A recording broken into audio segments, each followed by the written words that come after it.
Hello everyone. Today I crafted an interactive university students monthly expenses dashboard on Power BI.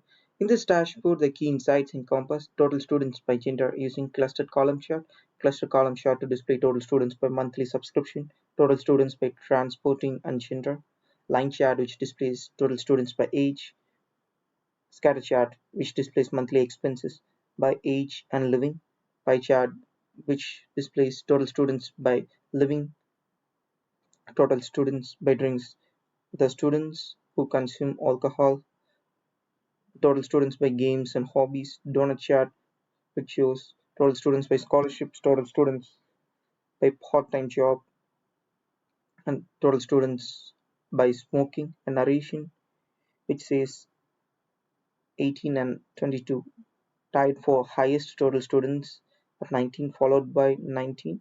25 had the lowest total students at 1. Female accounted for 56.25% of total students. Female had 36 total students and male had 28. Two cards to display total students, average monthly expenses, a slicer to filter based on gender. If I click on female,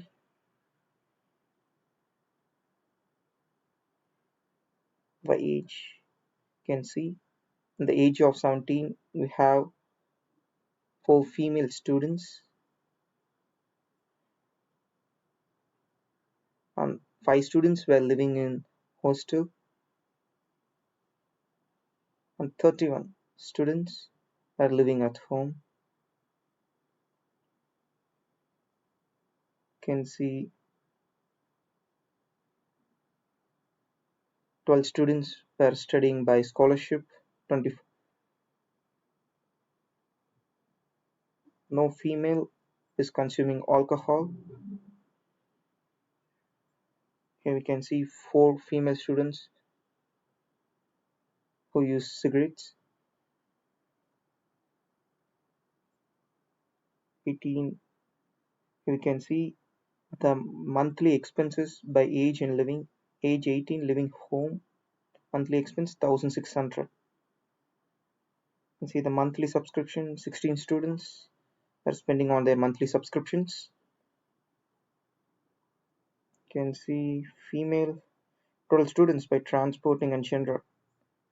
You can see 14 students using car, 14 students using motorcycle, and 10 students were not using transport.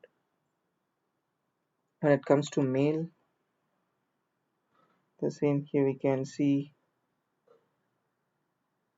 4 students consuming alcohol. Total students, here we can see only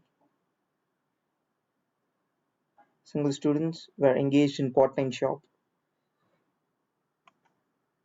I got this dataset from my university, and this is how my dashboard works, and that's all about my dashboard. Thank you.